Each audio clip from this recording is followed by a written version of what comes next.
Okay, so this is the review for the final exam for Women in Religion.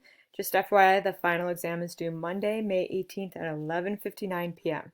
All right, so the first question. So yeah, here I'm looking for, here I talk about Khadija, the Prophet's wife, right? Khadija is so important, right? She was an independent businesswoman.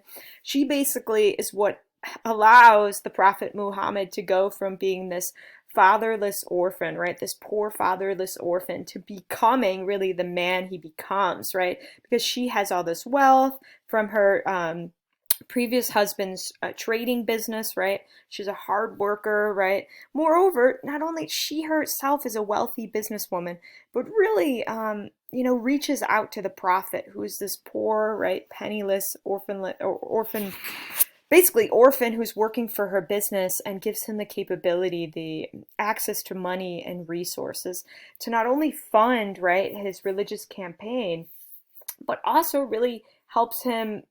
She's the first person, for example, after he receives his revelation that right, he tells, and she immediately believes him, right? So she has the confidence in him that he needs to succeed, right? So she's so incredibly important. You can also talk about Aisha, right? Aisha, now this is a lot of controversy because there's a lot of, was she married to the prophet at 9 or 10? Right? So it's kind of where the issue of child marriage comes up. But what's important too is that Aisha goes on after the prophet's death to become a military leader and to lead a great military revolt against the fourth caliph. So this is not like some disempowered woman, right? This is someone who goes on to become a military general. So that's another example of a wife who plays this really prominent role in Islam.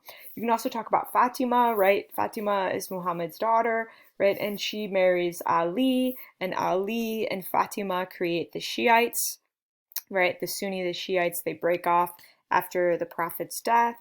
And really, what's really prominent is that Fatima, even though she's the Prophet's daughter, right? So she should be this wealthy, opulent woman, right? No, in fact, maintains that modesty, that humility, that commitment to almsgiving to the poor, right?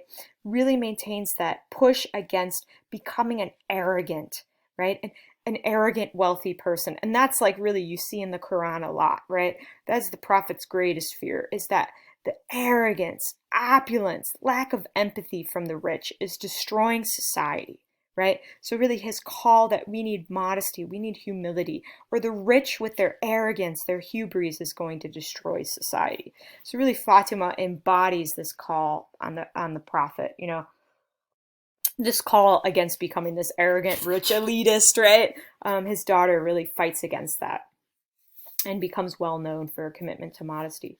So number two, Muslim cool, right? So Muslim cool is a distinctive way of being and living in the world, right? It's about being flexible, being dynamic, being spontaneous, right? And being laid back, right? Which typically coolness is something we associate with being an American, right? What does it mean to be an American? American, we talked about, is being cool, right? So globally, if you ever go to other countries see Americans as this really cool way of being, right? So by Muslim women appropriating this or reshaping it, they're essentially saying, "Hey, look, I'm more cool than even than you, an American, right? I'm the embodiment, the epitome, right, of coolness, right, of Americanness," which is important because in the aftermath of 9/11 and the rise of Islamophobia, there's this idea that Muslims are not American, right? There's a suspicion that they're not, and they're a threat to American identity. Moreover, there's a lot of violence against, a lot of discrimination against Muslim women, right, within society. And one of the things that Muslim women do is they create this alliance with African American identity and history. So the idea here is that Muslim women are locating Islamic history in the history of African American, right, of the history of African American communities, and creating this relationship. Because one of the things that happens after 9/11 too is that Islam becomes racialized, right? Islam becomes seen as something, a race, right? Something, so that's where that racialization, Muslim women start relocating Islam in this racial history of America, right? And they do this by creating an alliance, right, with African American history through music, hip hop, right? So you can use the example of Erykah Badu, Janelle Monáe, right? And the idea there is that they are creating this combination of kind of Islam with African American identity to create this unique amalgamation.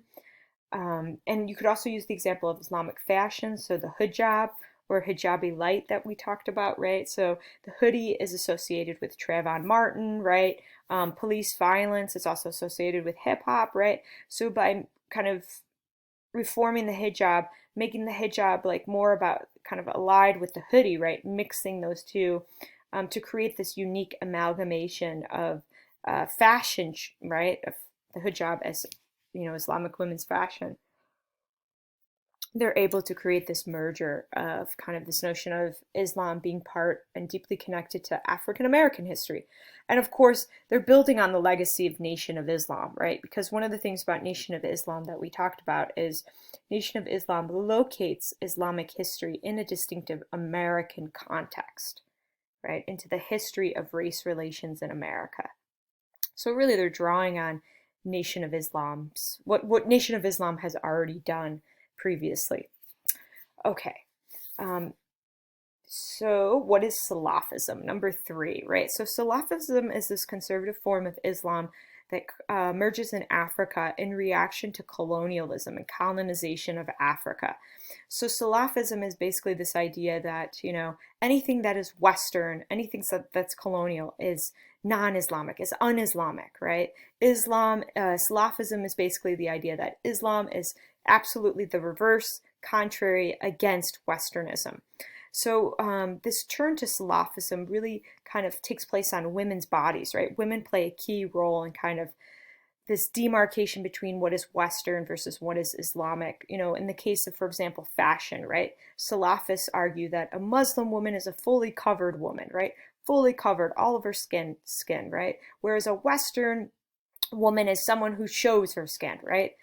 They don't make that for men, right? Men, they can wear whatever they want, right? But Muslim women, no, it's Muslim women, right? The notion is they have to be fully covered, but a Western woman is uncovered. So you see there how Salafism really kind of uses women's bodies as a way to demarcate Islam from what is considered Western. So how are African Muslim women reshaping this practice? So you could use a lot of examples. I would use the Somali pop songs, which is something that we talked about, in the notion that these Somali pop songs, so women were recording onto these cassette tapes, right, songs, and these songs were interesting because they were unique blends of Islam with Western traditions, right? A unique blend of Western and African Islamic traditions to really create this unique merger. And the point of the Somali pop songs is, you know, what does it mean to be Somali? Right? What is the idea of being Somali today? Well, in these pop songs, it really has a lot to do with women. And that ultimately, you know, it is women and women's roles in the diaspora as Somali communities are going to America that are going to create and reproduce Somali identity. But again, what's interesting in these Somali pop songs is rather than say this is Western versus this is Islamic, right? There's a blend of the two. There's no distinction there. So it creates a unique amalgamation of Islamic and Western traditions, which really features, centralizes, and emphasizes the role of women. You could also use the example of the Titanic remake, the Nigerian Titanic remake, right? We talked about in the Nigerian Titanic remake, you know, rather than make it well, you know, the original Titanic is a story about a rich man and a poor woman. The Nigerian remake is also about that. But what's interesting is one thing that they talk about is it becomes a story about a rich Muslim woman versus a non-Muslim man, right? And the Nigerian remake of the Titanic, the story is more about this fundamental conflict and tension between Salafism and this other way of being in the world, kind of the conflict that Salafism sets up between Islam and the West. You really see that conflict play out in this Nigerian remake, with a woman ultimately being the one who is forced to confront this conflict, right? And ultimately her lover dies, just like in the Titanic. So unfortunately, but there's also the Tabligh Jamaat movement, which we talked a little bit about. So Salafism argues that women should go back to the home, right? Well, with the Tabligh Jamaat movement, women use the home as a mechanism, as a source to gain power, political power specifically. We talked about how the home, oftentimes we demarcate it from the public. But for African Muslim women, the home is a deeply political space and a space that they use to really gain political power. So that's another example. All right, number 4, how has colonialism impacted Native American women? So we talked about colonialism impacted a lot of violence, sexual violence against Native American women's bodies, right?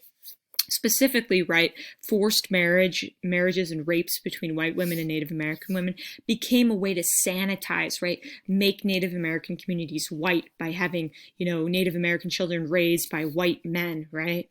In addition to that, colonialism was deeply patriarchal, right, and paternalistic, and really robbed women of their leadership roles in Native American communities. We talked about the Indian Reorganization Act in 1934 by FDR. That's an example of that, right? So how can they heal from the trauma and violence of colonialism? So we talked about with the museum exhibition, right? That was a key way. Women reclaiming their history, reclaiming that story, telling the story of their history for themselves, right? That's the idea with the museum exhibition. Colonialism robbed women of the ability to tell their stories, to tell their history, and their stories and histories were told for them. With the museum exhibition, it gives women the power to tell their own stories. Also, right, photography, so the use of art here. So photography was typically used as a way to we talked about, promote this idea of the disappearing Indian, or to place Native American women into this idealized, romanticized past, right? Pocahontas, right? Think about that, right? A kind of Disneyfication of Native American women, rather than to place women into their contemporary context, show Native American women as working for the train, show them working for the state, show them in various ways, show how they're deeply embedded and integrated into into American society. Photography didn't do that, right? It kind of treated Native American women as Barbie dolls, or dolls for them to dress up. We talked about, too, the power of prayer, right? Prayer is so important, because prayer gives, we kind of use the example of the national anthem, right? Ultimately, the national anthem is a prayer that allows Americans to create a sense of collective identity. Well, here with Native American women, right, this is a key thing as well, in that Native American women can take on leadership roles, and specifically through prayer, create a sense and cultivate a sense of collective identity that's situated around women, right? So key. Something that had been robbed from them by colonialism. We also talked about women running for Congress, women taking on roles in the federal governance, right? And in the federal government, we used examples of some women recently. And one of the things we talked about is, there is a struggle, though, right, as Native American women run for office more and more. How do they also maintain their commitment to Native American government, specifically, right, Native American governance as bottom up, right? Participatory, right? The federal government is not bottom up, it's top down, and it's not participatory, right? So how can Native American women go into the government and still maintain a sense of their identity and their commitment to their unique forms of governance? This is one of those central struggles that really, it will be interesting to see how it plays out in future years. I think it will be very interesting. All right, so again, the final is due May 18th at 11:59 p.m., okay?